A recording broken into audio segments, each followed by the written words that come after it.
上了个厕所的功夫，你去哪儿了？我在高速路口等你好久了。哦，今天大年初七，再有2个小时高速就要收费了。我怕赶不上，所以我已经上高速了。什么？你不是让我在高速路口等你吗？你怎么把我一个人留在这儿了，自己先走了？高速马上就要收费了，我哪有时间等你？现在不走，下了口子我就得白交500块钱过路费。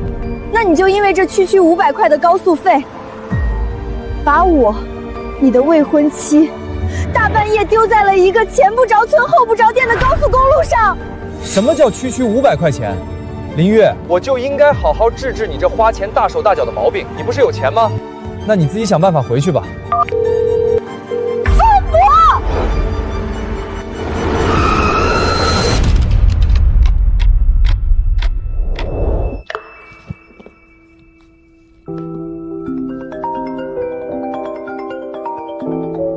喂，方波，我已经和公司请好假了，准备多在家待2天，多陪陪我爸妈。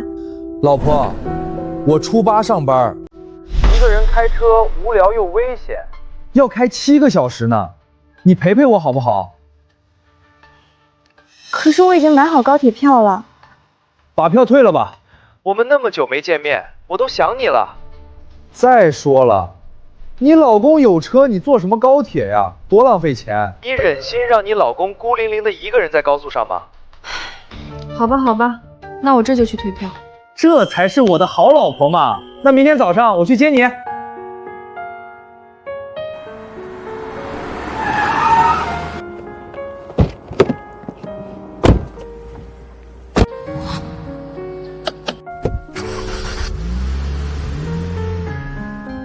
新年好呀！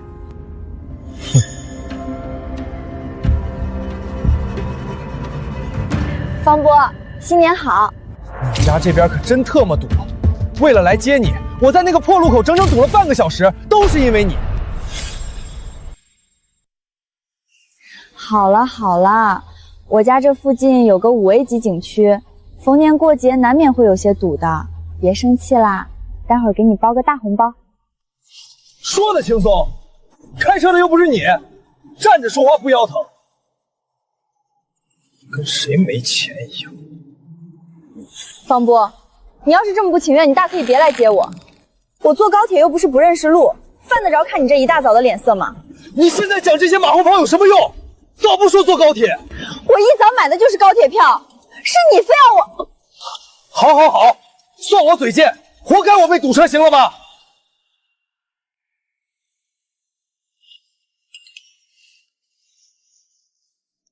月月坐上车了吗？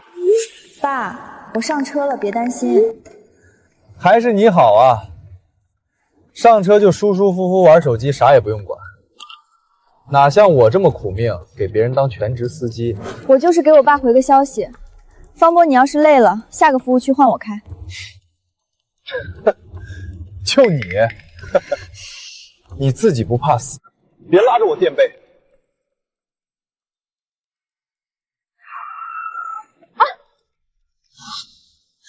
你是不是有病？操！我就知道今天没好事儿，都怪你！要不是为了接你，我根本赶不上这波堵车。方波，你讲点理好不好？是你求着让我陪你回去的，从接到我你就在抱怨。你不觉得你挺自私的吗？我自私？你要是坐高铁，肯定是你爸开车送你去火车站，对吧？对啊，怎么了？那凭什么你坐我的车就要我来接你？不应该是你爸开车把你送到我家吗？你理所当然的让我接你，就因为我让你陪我一起回去吗？但我开车带你，也给你省了高铁费，不是吗？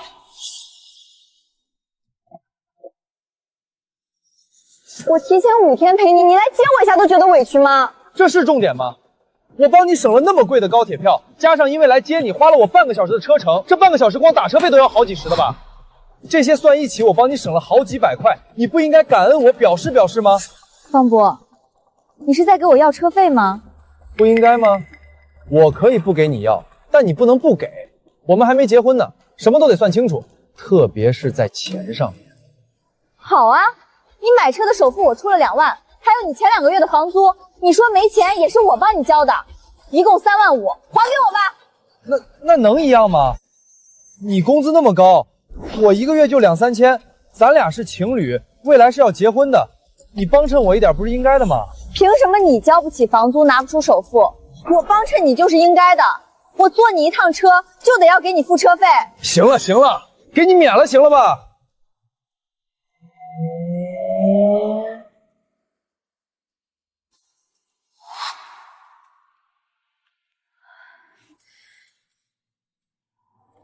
方波，咱们已经开3、4个小时了，我肚子有点不舒服，等下前面那个服务区能不能停一下？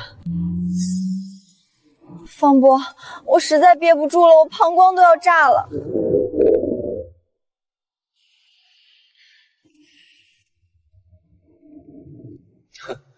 知道了，就给你5分钟时间，多1秒就过时不候。总算还有点人性。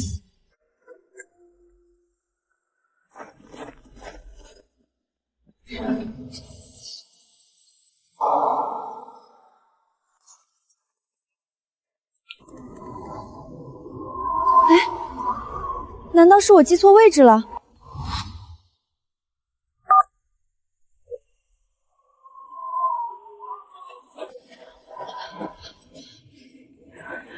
怎么不接电话？喂，方波，你在哪儿呢？我怎么没看到你的车子啊？我找了一大圈了。哦，我已经上高速了。什么？方博，你别开玩笑了好不好？这一点都不好笑，赶紧出来吧，我就在下车的地方等你。谁有空跟你开玩笑？不过你要找我也行，我就在第3排最里面的那个车位，你过来吧。好，你等着，我马上过来，你别乱跑了。好，我在第3排等你。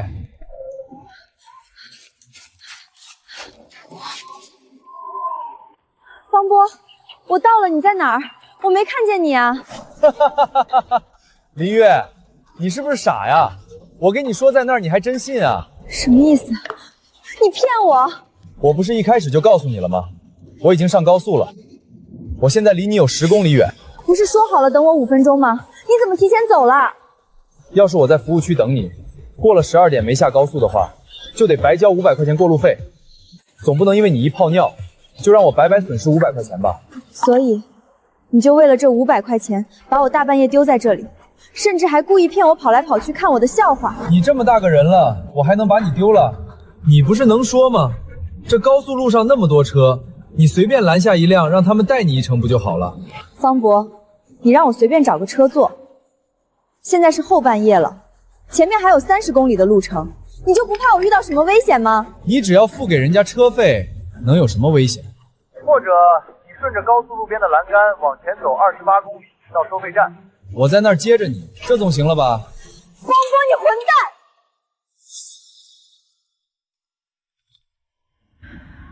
方博，原来你一直在算计我，不仅仅是为了500块过路费，更是对我的惩罚。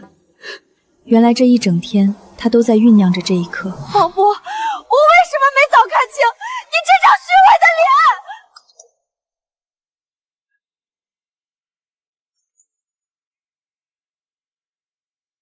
闺女，你和方波有没有到呀？太晚了，注意安全。爸爸要是知道我被丢在离家30公里的高速服务区，该有多心疼。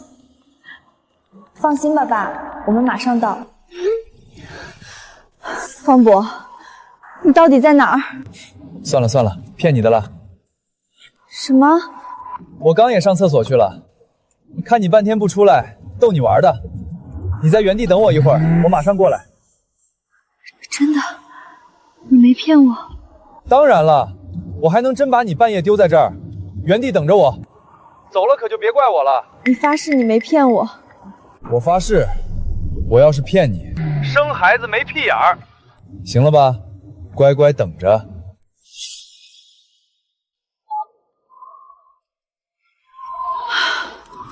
这才差不多，真是吓死我了。要是他真走了，这大半夜的，我可怎么办？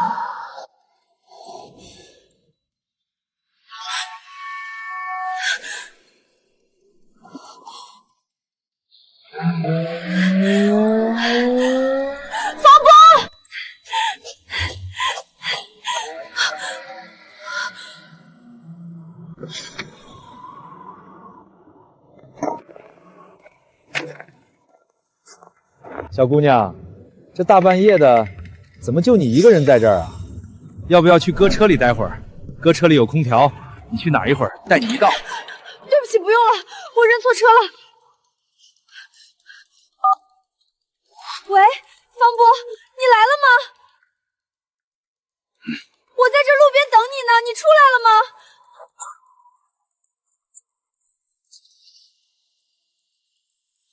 方博，你到了吗？我找了一圈，怎么没看到你？你不会真在原地等我吧？你个傻叉！我不是早就告诉你我走了吗？我现在都快下高速了哎！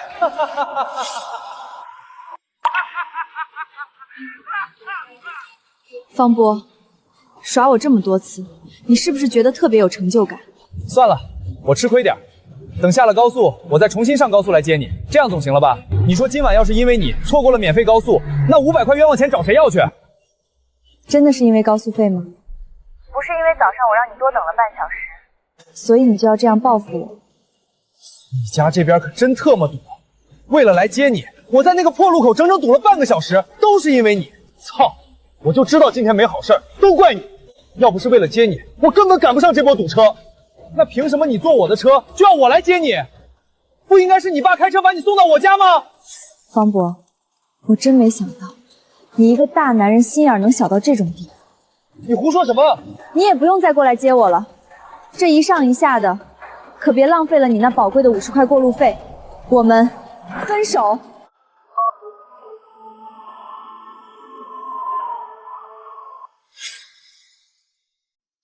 不就是被甩在服务区吗？没什么大不了的，大不了就在这里待一晚，明天早上搭顺风车回去。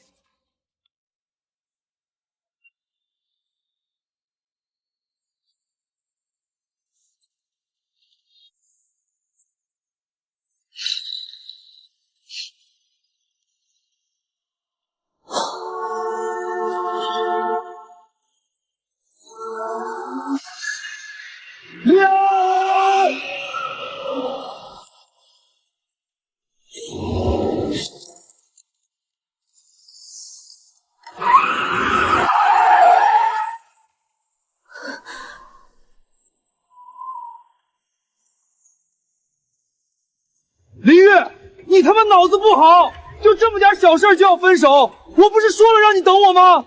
我又没说不来接你，你倒好，转头就说分手，谁给你的胆子？要不是我躲得快，他刚才绝对会直接撞到我身上。他是真的想撞死我。敢分手就跟我一起死！行了，别装死，我就跟你开个玩笑，至于吗？赶紧起来！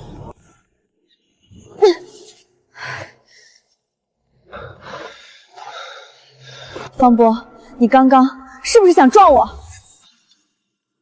我没走，又回来找你了。你现在是不是特别得意，觉得拿捏住我了？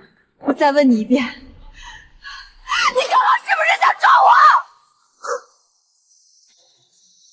你说什么呢？什么撞不撞的？你哪只眼睛看到我要撞你啊？我撞你了吗？你现在不是好好的站在这里吗？这黑灯瞎火的，说话要讲证据，你可别血口喷人。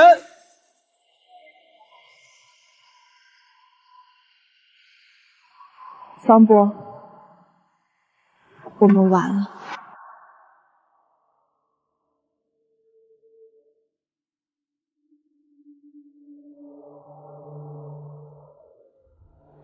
你给我站住！你至于吗？我说了就是开个玩笑，有必要这样吗？我都主动回来找你了，你还想怎么样？赶紧跟我上车，再磨蹭下去，高速真要重新收费了。玩笑，方波，你把我一个人丢在零下几度的深夜服务区，2次3番骗我耍我，开车朝着我冲过来，你管这叫玩笑？不然呢？我大半夜开车折返回来接你，难道还不够？你还想怎么样？非要就着这点破事闹到分手？这点破事儿，在你眼里，我的安危，我的尊严，就只是这点破事儿。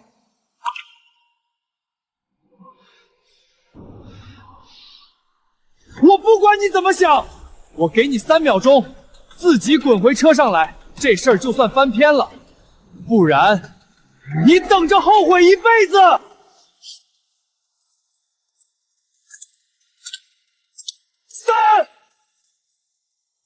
2、1，好，林月，这是你逼我的。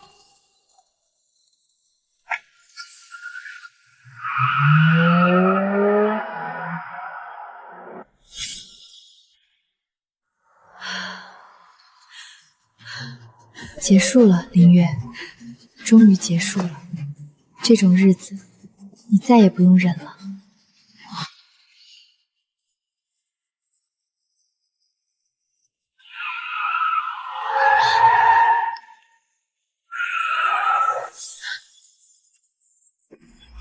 月月，我错了，我真的知道错了，我刚才就是个混蛋。我被猪油蒙了心了，我一开走就后悔了，我心脏都要跳出来了。我怎么能把你一个人扔在这儿？这黑灯瞎火的，万一你遇到坏人怎么办？万一你出点什么事儿，我这辈子都不能原谅我自己。方波，你又想干什么？刚才不是已经走了吗？现在又回来演这一出，有意思。月月，我给你跪下了，我真的知道错了，你原谅我这一次，就最后一次。方波，你现在说这些有用吗？从你为了500块高速费把我一个人丢在这儿的时候，我们就已经结束了。我们在一起4年了啊，月月，4年啊！从大学毕业到现在，我们一起吃了多少苦，才走到今天要结婚的地步？你忘了我们一起在出租屋里吃泡面的日子了？忘了你说过要跟我有个家，这些你都忘了吗？你让我在这跪一晚上都行，求你了，别不要我，别不要我，别跟我分手，跟我上车回家，好不好？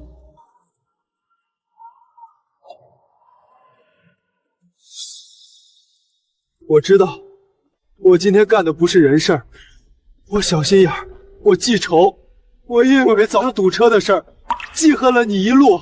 我爸妈有多喜欢你，你是知道的，他们早就把你当亲女儿了，婚礼的酒店都订好了，喜帖都印了。要是你跟我分手了，我怎么跟他们交代？我怎么跟我自己交代啊？方波，你要是真的在乎我们的感情，你就不会拿我的生命危险赌气。月月，我发誓，这是我最后一次犯错。以后我再也不会跟你冷暴力，再也不跟你发脾气，你说什么就什么，你让我往东，我绝不往西。你想坐副驾驶就坐副驾驶，你想什么时候停车就什么时候停车，全听你的，好不好？他真的知道错了吗？4年的感情，真的要因为这一件事就彻底结束吗？你起来吧。月月，外面太冷了，你看你手都冻僵了，我们先上车好不好？车上有暖气，有热水，有什么话我们上车慢慢说，回家再说，行吗？来，慢点，小心头。他是真知道错了，或许4年的感情，再给他最后一次机会吧。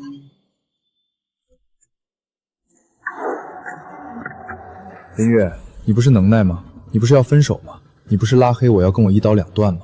我告诉你，这辈子你生是我的人，死是我的鬼。想跟我分手，你做梦！方波，你这个骗子！你开门，放我下去！开门！开门下去？你想得美！刚才给你机会你不上车，现在你想下去，晚了。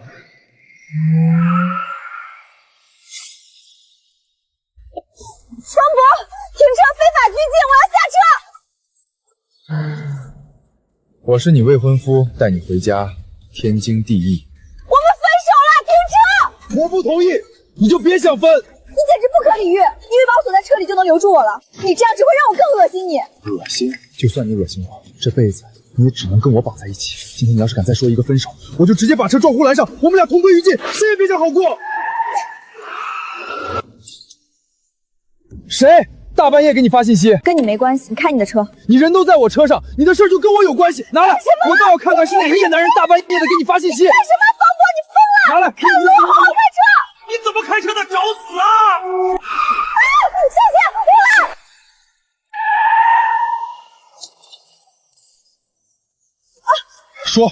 解锁密码是多少？快告诉我！方波，你差点害死我们，你知不知道？我他妈问你密码，少扯别的，心虚了，不敢让我看。你现在很可怕，很恶心。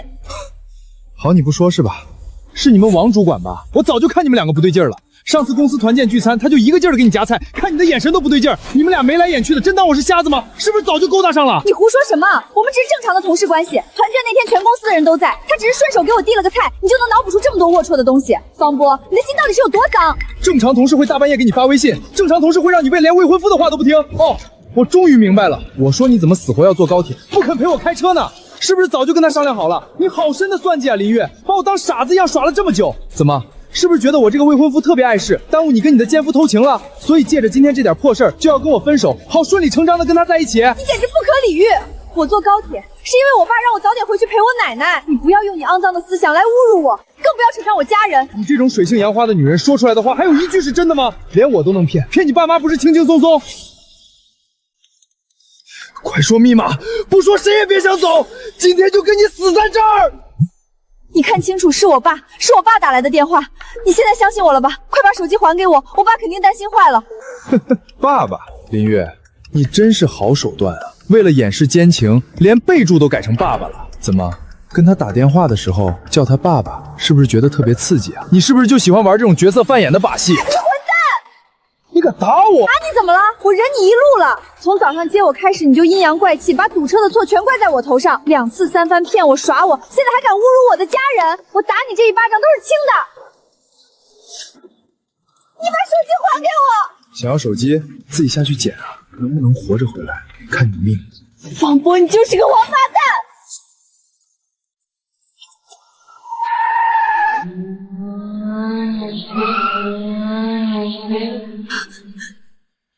你再说一遍，为了一个外人，为了你的奸夫，你就这么骂我？外人？我爸是外人，在你眼里，生我养我的爸爸是外人。那人是你爸吗？管你的奸夫叫爸？林月，你什么时候变这么骚了？方波，我真是瞎了眼，才会跟你在一起4年。我居然到现在才看清，你是个这么没有担当、这么会倒打一耙的懦夫。小芳啊，新年好！你们到哪儿了？我刚才给月月打电话，怎么一直没人接啊？是不是手机没电了？叔叔，新年好，新年好！我们快到下一个服务区了。月月她手机是没电了，正用我这充电宝充着呢。她有点晕车，在旁边睡着了，睡得可香了。您就别担心了。那就好。这孩子从小就晕车，辛苦你了，小芳。一路上多照顾照顾他。等他醒了，让他给我回个电话报个平安。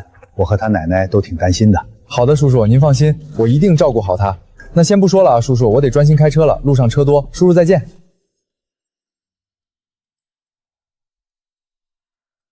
方波，这下你开心了吗？我那是让你长记性，你要是不跟我对着干，不扇我那一巴掌，我能扔你手机吗？说到底都是你逼我的。刚才我不是故意撒谎的，就是怕叔叔担心，大过年的不想让他着急。那我的手机呢？我都说道歉了，扔都扔了，怎么找？大不了给你买个最新款顶配的。我不稀罕你的手机，那里面有奶奶的检查报告、家人照片、工作资料，那是我4年的青春。你是不是有病？听不懂人话吗？不就是个破手机？你是不是存心就想跟我对着干？里面的东西没了就没了，照片再拍不就行了？是我想跟你对着干吗？你堵车怪我，冷暴力我，把我丢在服务区，骗我、撞我、锁我。你一句道歉，一个新手机就想算了？我告诉你，方波，今天这事儿没完。好一个没完！老子现在就带你回去捡！方波，你疯了！快停车！逆向行驶要坐牢的，你不要命我还要命呢！怕了，现在知道怕了，晚了。林月，你不是要手机吗？我这就带你回去捡。今天我们两个谁他妈都别想好过，要死一起死！停车吧，我不要手机了，我什么都不要了。我们好好开回去行不行？我不跟你分手了，我再也不跟你吵了，我求求你停车吧！这车都是你逼我的，是你一步一步把我逼到这地步的。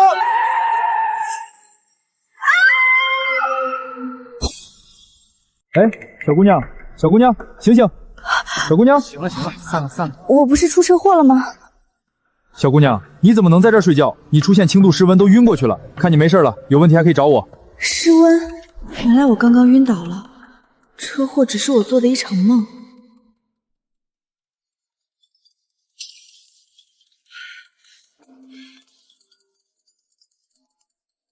喂，爸。月月，我的天，电话总算打通了，还好你没事，谢天谢地你人还在。爸，我没事啊，怎么了？刚才方家人给我们打电话，说方波出车祸了。方波出车祸了。月月，月月，你说话呀！你到底在哪儿？伤到没有？你快回答爸爸。爸，我没事，我没在他的车上。你没在车上？那你在哪儿？方波他没跟你在一起吗？我俩吵了口角，我在服务区下了车。姐，你说什么？方波那混蛋把你一个人扔在服务区了？小弟，你别激动，我能不激动吗？姐，你别怕，你现在在哪个服务区？把名字告诉我，我和爸现在就开车来接你。不用了，真的不用，我等下自己坐大巴回去就行。不行，你自己一个人我们怎么放心？必须等我们过来。可是没有可是，打开手机定位，我们必须把你平安接回家。老实等着，哪儿也别去。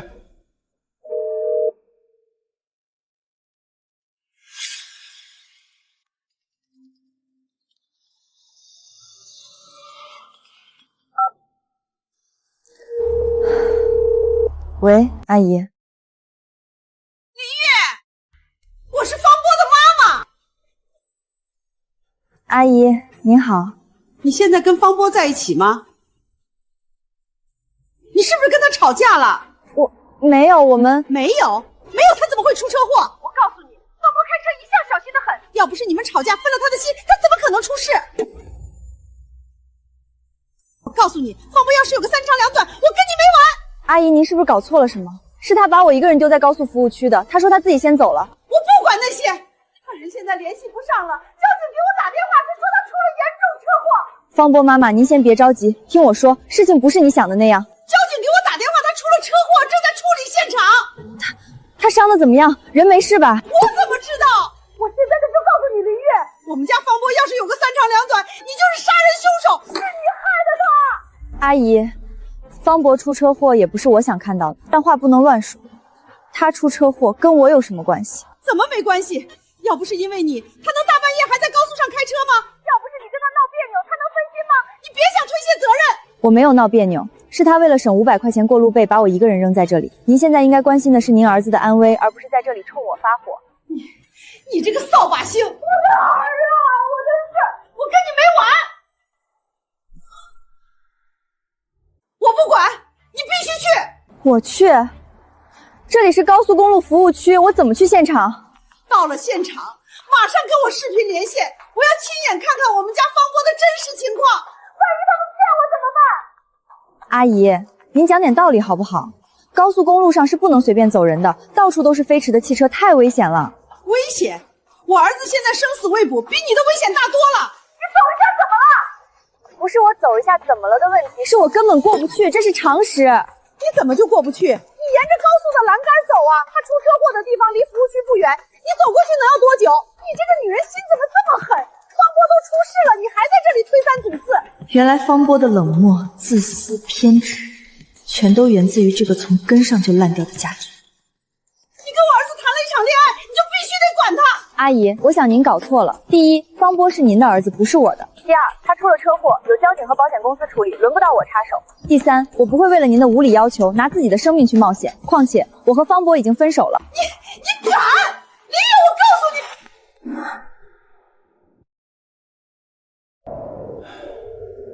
妈的，堵死我了！听说这次堵这么久，是因为前面出了特大交通事故，可不是嘛？我听台里喊，说是8车连撞，好几辆大货车和小车搞到一块儿去了，现场一塌糊涂。我一个哥们儿刚从前面绕下来，说是有辆小轿车最惨，被2辆大货车夹在中间，都快挤成铁饼了，压缩的不成样子。这大过节的造孽啊！车里的人估计是凶多吉少了。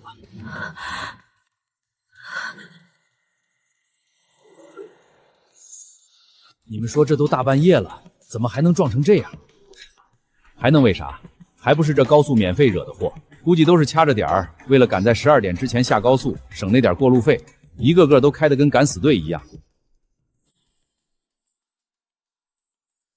没错，每年都这样。为了几百块钱，连命都不要了，真不知道图个啥。省500块，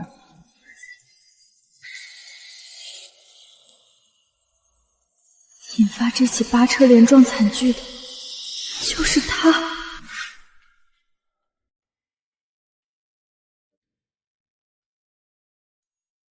我到底在干什么？他都把我一个人丢在这种地方，2次3番的耍我骗我，我居然还在担心他。林月，你真是疯了。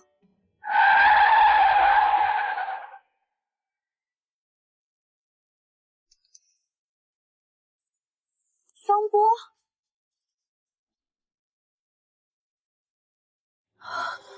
天哪！林月，你看见了吗？我变成这样，这车撞成这样，全都是你害的。要不是你跟我闹分手，要不是你拉黑我，要不是你非要跟我对着干，我能分析出这种事儿？我告诉你，这笔账我跟你没完。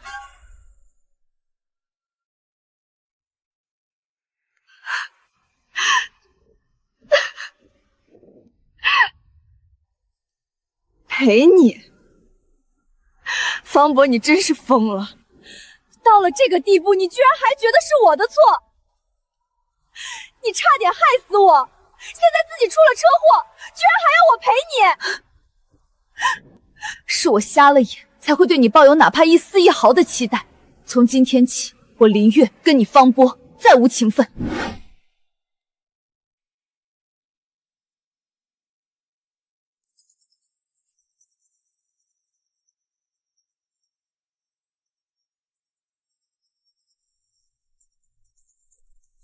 喂，你这个女人心怎么这么狠？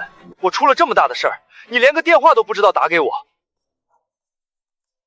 方波，你是不是脑子也被撞坏了？是谁把我一个人丢在服务区的？是谁为了500块钱不要命的？现在出了事，你还有脸来质问我？我变成这样都是因为谁？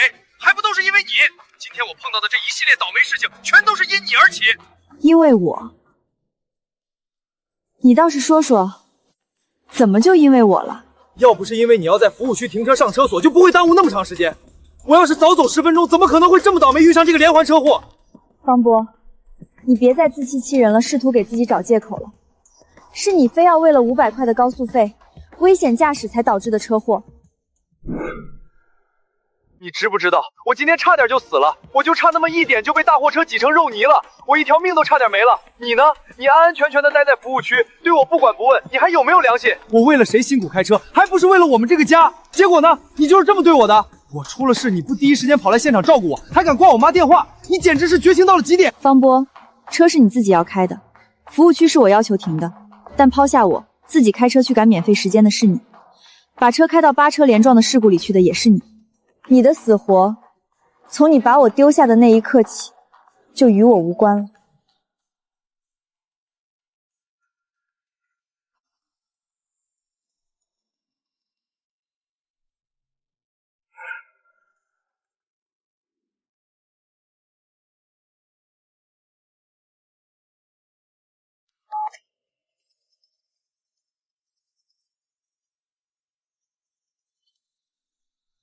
林月，我跟你说，这次车祸责任全在你。我有什么责任？要不是你非要闹着下车，我怎么会分心？要不是为了回去接你，我怎么会出事？交警那边判我全责，那是因为他们不知道内情。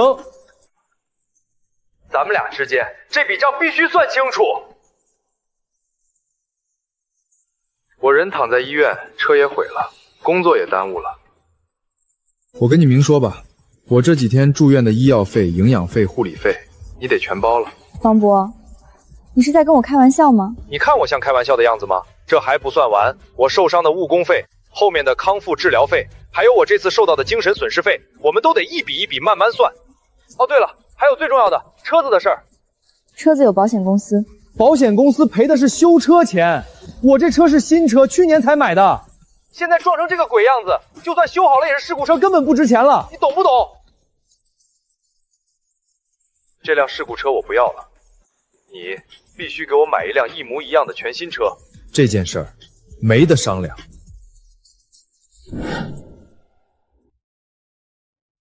你笑什么？林月，我告诉你，这事儿很严肃，我没跟你开玩笑。方波，我建议你如果脑子不好，就去找个医生好好看看，别在这里丢人现眼。你什么意思？你想赖账，不想负责？我负什么责？为你高速公路掉头逆行负责，还是为你把自己撞进医院负责？方波，你是不是还没睡醒？好，林月，算你狠。车子的事儿你不赔是吧？行啊，那咱们就说说彩礼的事儿。当初谈婚论嫁说好的18万8的彩礼，你答应要跟我一起承担的。现在既然你要分手，那你把答应承担那部分彩礼钱转给我，还有100克的黄金3斤，对吧？方博，你疯了吧？当初我是看你经济困难才说要帮你一起赚彩礼钱的，现在既然分手了，那就不需要彩礼了。你居然还想要我给你补彩礼钱，你脑子没毛病吧？我不管你不赔车也行，那就拿着彩礼和黄金抵扣车款吧。我吃点亏就算了。不过我提醒你啊，一码归一码，车款是用彩礼抵了，但我这些误用费、医疗费、精神损失费什么的，你还是要赔的。咱们可得算清楚。喂，听见没？方波，第一，我们已经分手了；第二，我们不会结婚，所以根本就没有你说的彩礼和黄金。分手？谁同意了？你单方面宣布分手就算数了？现在人家离婚还有冷静期呢，你这说分手就分手？你问过我的意见没？我的决定不需要你的同意。我们之间到此为止，结束了。结束了？你想得美，林月！我告诉你，这事儿不解决完，你休想摆脱我。你害我出了车祸，害我躺在医院，这笔账我给你一笔一笔的记着。你不赔钱，我就去你家闹，去你单位闹，把所有事儿都捅出来，我看你以后怎么做人。方波，你的损失该找谁就去找谁。逆行造成特大交通事故，其他被你撞的车主没找你索赔就不错了，想找我当这个冤大头，不可能。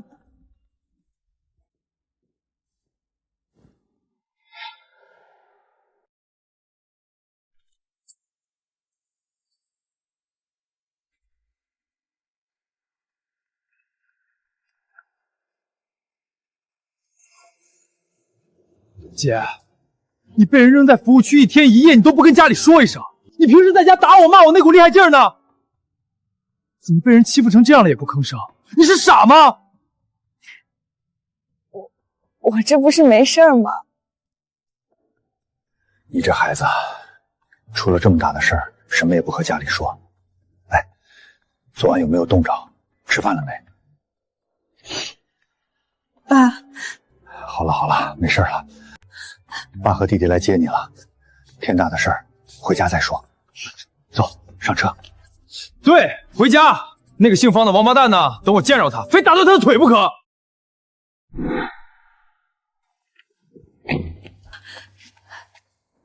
担心死我了，妈。你带着月月先回家，让她好好休息一下。走，跟妈回家。天杀的，都是那个扫把星害了我儿子！我的儿啊，我的命怎么这么苦啊！辛辛苦苦养大的儿子就快被人害死了啊！老天理何在呀？你这老太婆，一大早在我家门口号什么丧呢？阿姨，您先别急着哭，回答我一个问题：方波是你儿子对吧？他现在不是应该在医院里躺着吗？你还敢提？要不是你这个扫把星，我儿子会出车祸吗？你就这么盼着我儿子死吗？车祸是他自己高速逆行造成的，现在理应在医院接受治疗。可你这个当妈的怎么不去医院照顾他？这一大早的天还没亮透呢，你跑到我家门口来哭，怎么？你儿子死了，你这是特地来我家报复了？你胡说八道！你咒我儿子！我胡说？那你倒是说说你不在医院陪着你的宝贝儿子，大老远跑来我家干什么？表演行为艺术吗？我们当然有事儿，小波让我来找你们要钱。要钱？你们撞了车毁了公共财物，不赔钱就算了，还有脸来要钱？小波的车子报废了，还有他住院费、营养费、误工费，乱七八糟的，我也不跟你们细算了。你们家赔个30万就行，这事儿就算了。30万，阿姨你可真敢开口啊！他自己高速逆行，造成8车连环追尾，现在是重大交通事故的肇事者。你们不倾家荡产赔别人就不错了，还敢上门来要钱？我看你们一家人脑子都有病，都该去医院看看，别在我家里撒泼，赶紧给我滚！月月，有话好好说，别跟他一般见识。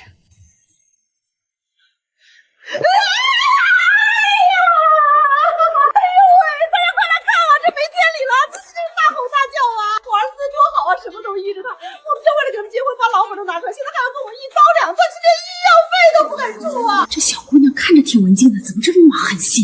这阵娃的时间过了，我们这是造了什么孽呀？娶了这个丧心亲门啊！大家都来评评理呀！我儿子被他们家女儿给打了。我才是命苦啊！我怎么就遇上了他们这家子？撇不开呀！大家给我评评理啊！昨天晚上就因为我开车开累了，在服务区上了一个厕所，就被他方博给直接甩了。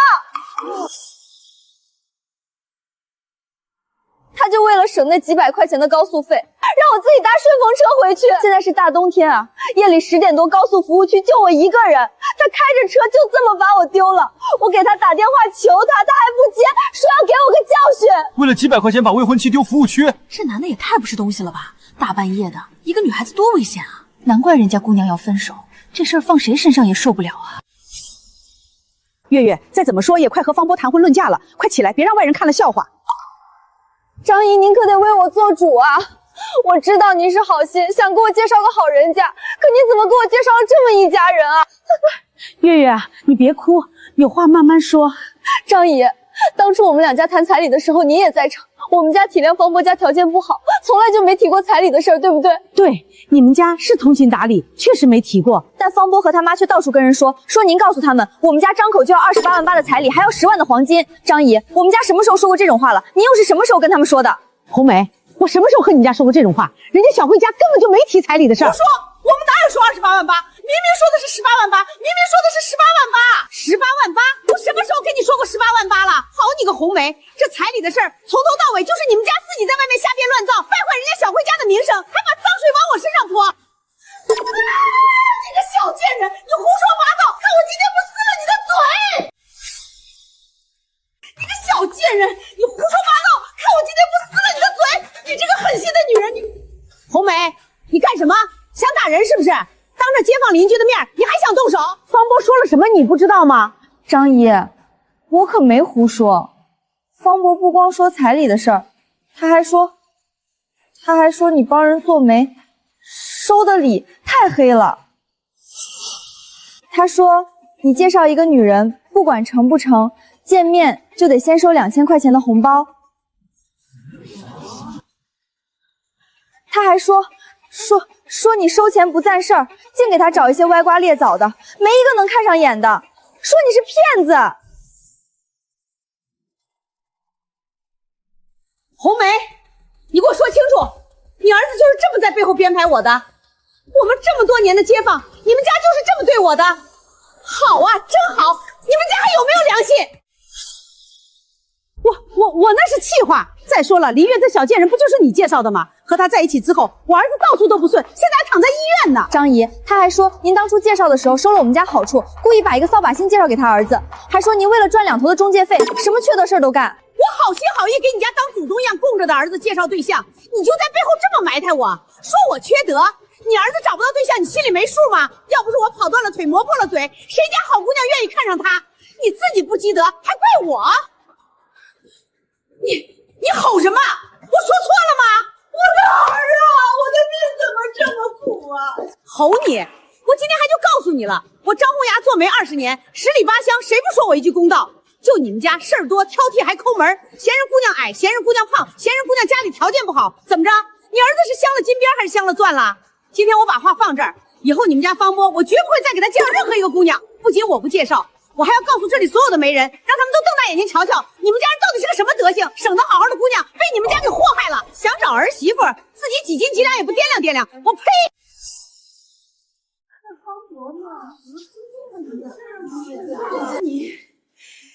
你有什么资格说我？我告诉你，张红霞，我儿子出事都怪你，怪我？你儿子开车出事，怪我一个做媒的？你脑子被门挤了还是被驴踢了？本来就怪你，要不是你介绍这么个破女人给我儿子，他能跟他出去吗？他不出去能堵在高速上吗？不堵在高速上能出车祸吗？说到底，你就是源头。我告诉你，你也得赔钱。你跟他，你们俩合起伙来害我儿子，你们都得赔100万，你俩一人一半。你干嘛？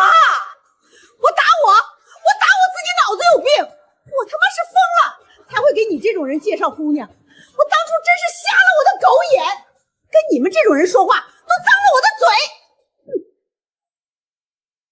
真是倒了8辈子血霉。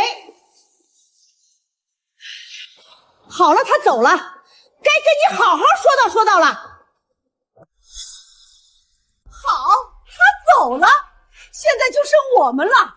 林月，我告诉你，今天你不拿出100万，就别想。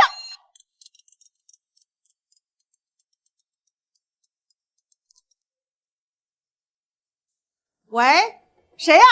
不知道我这正忙着吗？什么？你们说什么？不可能，这怎么可能？你们肯定搞错了，我儿子只是普通的追尾。不会的，怎么会这样？你们一定是搞错了啊！对，肯定是搞错了。老婆，怎么了？电话里说什么了？老婆，快走，我们快走！哦，去哪儿啊？钱还没要呢。要什么钱？命都要没了，还要什么钱？快走啊！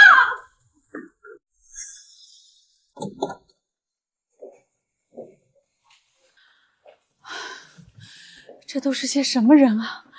简直就是一群疯子！月月，是妈不好，以前总催你，觉得你年纪不小了，该找个人嫁了。现在我才明白，嫁错人比一辈子不嫁子要可怕10000倍。妈，都过去了，以后我绝不再催你结婚了。你自己觉得好，比什么都重要。我今天也把话放这儿，妈这辈子要强。你要是还敢眼瞎，嫁进刚才那样的人家，那我们这母女情缘也就彻底完了。我宁可你一辈子不嫁，也绝不让你跳进那种火坑里受罪。你妈说的对，别怕，天塌下来有爸爸妈妈给你顶着，什么婆家，什么婚姻，都不能让你受半点委屈。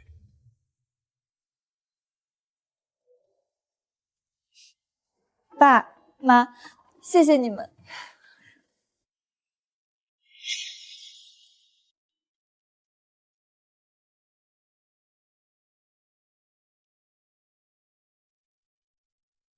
妈，那我要是真的一辈子嫁不出去，成了老姑娘赖在家里，你可别嫌我烦啊。胡说八道什么？你就是嫁不出去，爸妈也养你一辈子，我们家还缺你这口饭吃吗？对，你妈说的对，只要你开开心心的，比什么都强。嚷嚷什么一惊一乍的？出什么事儿了？姐，你看，昨晚高速上的事故上热搜了。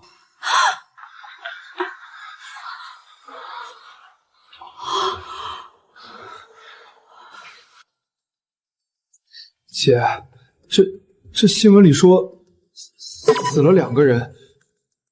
那个高速逆行的疯子，不会就是方波吧？就是他导致的8车连撞。之前他爸妈来闹的目的就是想推卸责任，把这场车祸的罪名推到我的头上。他们一家太恐怖了，真是没见过这么不讲理的人。自己儿子开车出了事，赖到我们家林月头上，还想要钱，脸皮是铁做的吗？行了，别说了，反正以后跟他们家再也没关系了，就当是彻底看清了人。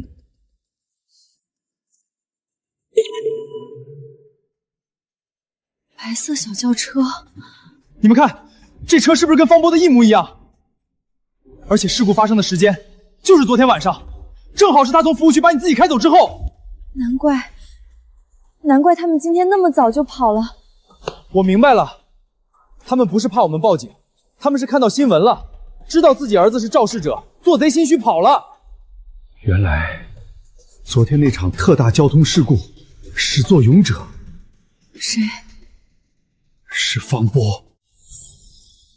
行车记录仪显示，事故发生前，肇事车辆曾在高速公路上长时间恶意别一辆正常行驶的大货车。不是方波的车吗？他想干什么？视频中可以看到，这一危险情况持续了近10分钟。疯了，疯了，这简直是疯了！在高速上开斗气车，我要让你付出代价。客观地说，发生在夜晚高速的车祸，正是由于白色小车的长时间恶意阻挡，导致后方车辆积压，最终一辆试图从夹缝中穿行的小车操作不当，引发了这场8车连撞的惨剧。这个混蛋，他就是个彻头彻尾的疯子，就因为赌气，害了这么多人。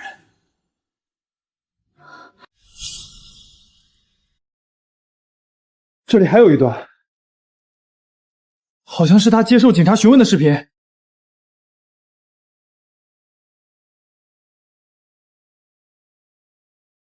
方博，你为什么要无故别那辆大货车？你们之前有行车纠纷吗？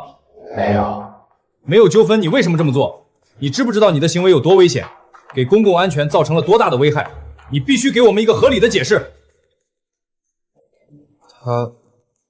他在服务区的时候，从我车旁边过去，看了我一眼。看了你一眼？对，就是看了我一眼，那眼神好像在嘲笑我，好像在看一个傻子。我就是咽不下这口气，我就是想给他个教训，让他知道不能随便看不起人。我没想到会这样。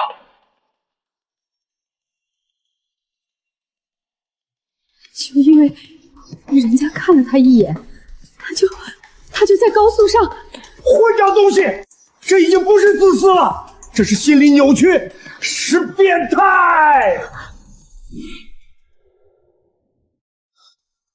心理变态，绝对的心理变态！就为这么点破事儿，就敢在高速上玩命！幸亏你昨天没跟他走，姐。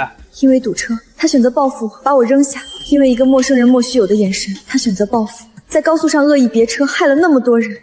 我不敢相信，如果昨天一开始他选择报复我的方式不是把我扔下，而是在高速上对我做同样的事，那我今天是不是就不可能安然无恙地站在这里？林月，你没事吧？我的天啊，真是菩萨保佑，阿弥陀佛，太可怕了，太可怕了！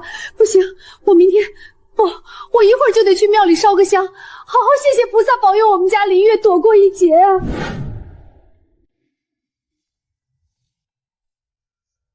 姐爸，我听说了，方波家正在到处借钱，准备卖房子呢。